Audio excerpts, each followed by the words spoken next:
दोस्तों, क्या आपने एलियन जैसे दिखने वाले किसी राजा के बारे में सुना है? और क्या आपको उस महिला के बारे में पता है जिसने सबसे पहले ओलंपिक खेलों में भाग लिया था? एक राजा का धर्म होता है कि वो अपनी प्रजा और उसके धर्म की रक्षा करे, पर क्या आप जानते हैं कि वो कौन सा राजा था जिसने अपनी प्रजा को धर्म परिवर्तन करने पे मजबूर किया था? अगर नहीं तो इस वीडियो को स्किप किए बिना एंड तक जरूर देखिएगा।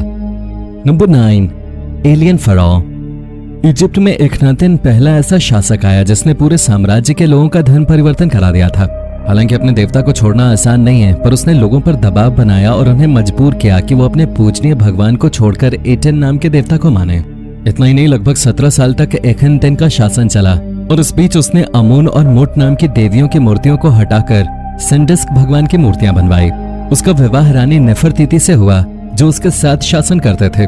लोगों को मजबूर करके धर्म परिवर्तन करने के अलावा भी एखनातेन अपने विचित्र अपीयरेंसेस के लिए प्रचलित था। उसकी आंखें बड़ी थी, छोटा पर निकला हुआ पेट, पतले पैर और इंसान से कहीं ज्यादा बड़ा सर जो बिल्कुल एलियन के समान था।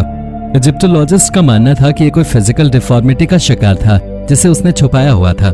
9 प्राचीन इजिप्ट के शासकों के जीनोम की स्टडी के बाद प्रोफेसर्स ने पाया कि उनमें से 8 में जीनोम बिल्कुल नॉर्मल थे, जबकि एखनातेन के डीएनए में म्यूटेशन पाया गया, जिससे उसके सेरेब्रल कॉर्टेक्स की ग्रोथ बहुत तेजी से हो रही थी और दिमाग का आकार बढ़ता जा रहा था, जो कि सामान्य मनुष्य से काफी अलग था।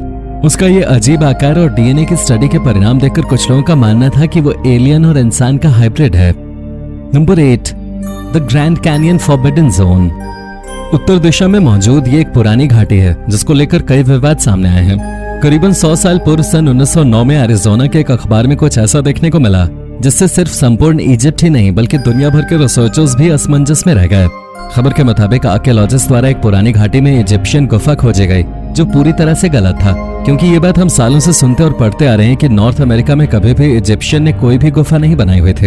एक बार एक्सप्लोरर ने कोलोराडो नदी के नीचे की तरफ आते हुए एक चट्टान के नीचे एक गुफा देखी, जिसके बाद साइंटिस्ट की टीम ने वहां खुदाई शुरू कर दी, जिससे उन्होंने पाया कि वहां इजिप्शियंस की ढेरों मूर्तियां मौजूद हैं, जिससे वो 40 बड़े ट्रकों में ले आए, जिससे वहां से इजिप्शियंस के होने के सारे सबूत मिट गए।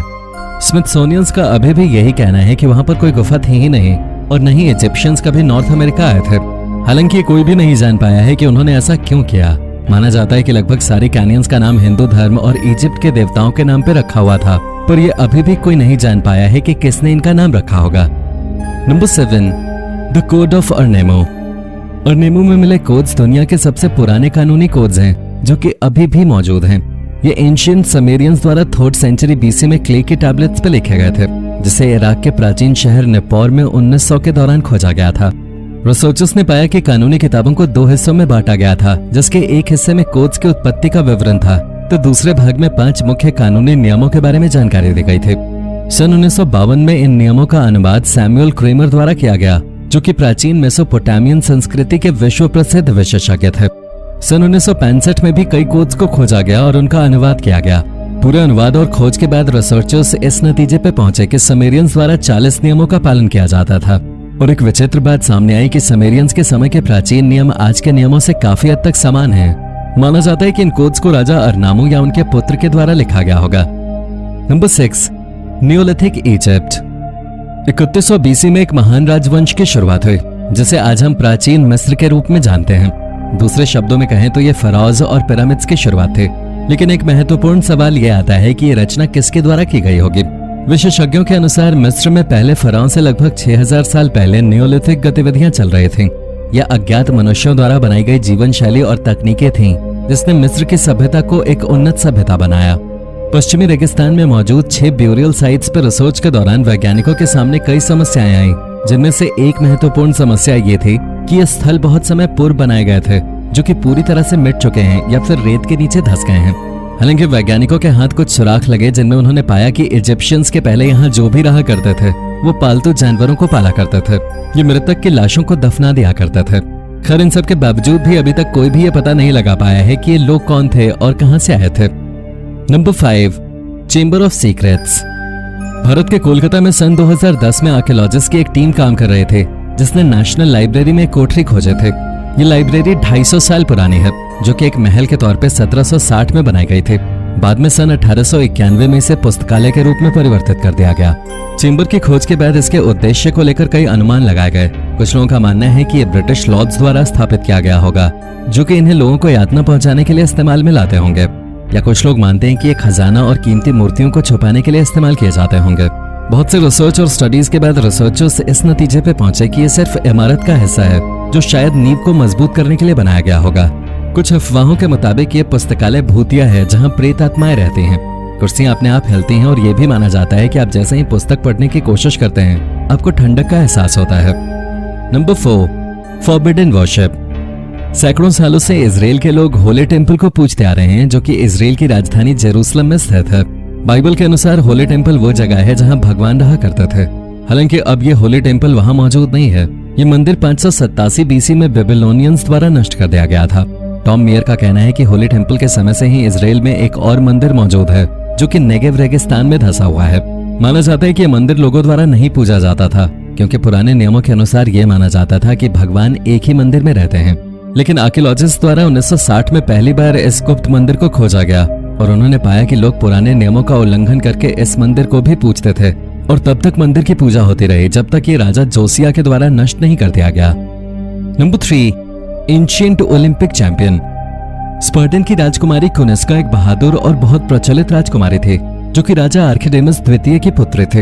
हालांकि महत्वपूर्ण और रोचक बात यह है कि ओलंपिक खेल में भाग लेने वाली ये पहली महिला थे। उस समय इनकी उम्र 40 से 50 साल के बीच में थे। ये कोई साधारण राजकुमारी नहीं थे। इनका खुद का अस्तबल था, जहां ये घोड़ों को पालती थीं और ट्रेन करते थे। स्पार्टन सोसाइटी पुरुषों और महिलाओं दोनों को प्रोत्साहित किया करता था, जो कि इस समाज को अपने पड़ोसी ग्रीस से बिल्कुल विपरीत बनाता है, जहां लड़कियों को घर में ही रखा जाता था और उन्हें ज्यादा बाहर निकलने की भी आजादी नहीं होते थे। Number 2, the Nampa image. सन 1889 में नैम्पा आइडाहो के छोटे से शहर में कुएं की खुदाई के दौरान नैम्पा इमेज की खोज हुई। यह मिट्टी की मूर्ति वहां पर काम कर रहे वर्कर्स द्वारा निकाली गई, जो कि 1.5 इंच लंबे थे, जिसे इंसान का आकार दिया हुआ था। एक बात इस खोज में अचंभित कर देने वाली थी कि जिस चट्टान से ये मूर्ति खोजी गई थी वो कई हजार साल पुरानी है, और उस समय इंसान नॉर्थ अमेरिका के आसपास थे। इसको लेकर हर किसी के मन में एक विचित्र सवाल भी सामने आता है कि मूर्ति 300 फीट नीचे कैसे पहुंची। वैज्ञानिकों द्वारा इस खोज को खारिज कर दिया गया, पर कई एंशिएंट एस्ट्रोनॉट का मानना है कि यह मूर्ति उत्तरी अमेरिका में रह रहे लोगों द्वारा बनाई गई होगी, जो कि पानी के बहाव से यहाँ तक पहुंच गई थी और पत्थरों के नीचे धंस गई होगी।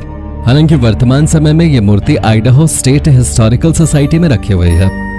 Number 1, the नेक्रोनोमिकॉन। नेक्रोनोमिकॉन को बुक ऑफ द डेड के नाम से भी जाना जाता है। ये काल्पनिक ग्रिमोयर यानी कि जादू की पाठ्य पुस्तक है, जो कि HP लवक्राफ्ट की कहानियों में दिखाई देता है। इसका उल्लेख पहली बार 1924 में लवक्राफ्ट की लघु कहानी द हाउंड में किया गया था। HP लवक्राफ्ट का कहना था कि यह पुस्तक मैड अरब अब्दुल अल हाजरेड ने लिखी हुई थी, जिसमें उन्होंने पुराने लोगों का विवरण किया। उसके अलावा उन्होंने उनके इतिहास के बारे में बताया, और इसमें उन्हें बुलाने के साधन भी मौजूद हैं। HP लवक्राफ्ट का कहना है कि उन्होंने एक सपने के बाद इसका नाम नेक्रोनोमिकॉन रखा था, पर मॉडर्न हिस्टोरियंस का मानना है कि वो नाम रखने के लिए रॉबर्ट W चेम्बर्स की कहानियों से प्रभावित हुए थे। लेकिन जब नेक्रोनोमिकॉन की सत्यता के बारे में पूछा गया तो लवक्राफ्ट बताते हैं कि अब्दुल अल हाजर्ड नाम का कोई व्यक्ति नहीं है। HP लवक्राफ्ट ने खुद इस पुस्तक की खोज की। लवक्राफ्ट के अनुसार दुनिया भर में इस पुस्तक के कुल 5 ओरिजिनल कॉपीज ही मौजूद हैं। तो दोस्तों, ये थी हमारी एक और इंटरेस्टिंग वीडियो। अगर पसंद आई हो तो इसे लाइक करें, और हाँ, जाते जाते चैनल को सब्सक्राइब जरूर कर देना। Thanks for watching.